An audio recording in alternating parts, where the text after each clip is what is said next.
C'est que derrière tous ces chiffres, ces faillites, ces milliards d'euros, se déroulent des drames humains, notamment aux États-Unis, où 150 000 personnes ont perdu leur emploi le mois dernier. Des traders de Wall Street jusqu'aux personnes âgées, tout le monde cherche du travail. Reportage de nos envoyés spéciaux à New York, Michel Scott, Renaud Villain et Gilles Parot. La file d'attente s'allonge sur plus de 100 mètres. C'est l'Amérique au chômage, la cohorte des licenciés frappés par la crise. À portée de vue des tours de Manhattan, ils font le pied de grue pour participer à une job fair, une sorte de foire à l'emploi où chacun peut laisser son CV comme une bouteille à la mer.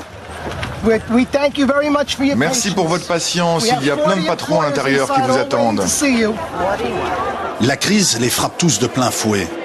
Ils sont ouvriers, cadres, petits employés, mais aussi depuis quelques jours, Golden Boys de Wall Street, jetés à la rue par la faillite.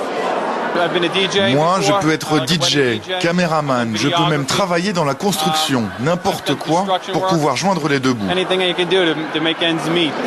Tout est bon en effet pour retrouver un revenu, y compris se renseigner sur les éventuels recrutements dans la police. En fait, pour un poste, il y a au moins 25 candidats. C'est vraiment très dur. Et ces conseils pour rédiger un CV ne s'adressent pas seulement aux jeunes. Les femmes au foyer et même les retraités viennent ici chercher un revenu complémentaire.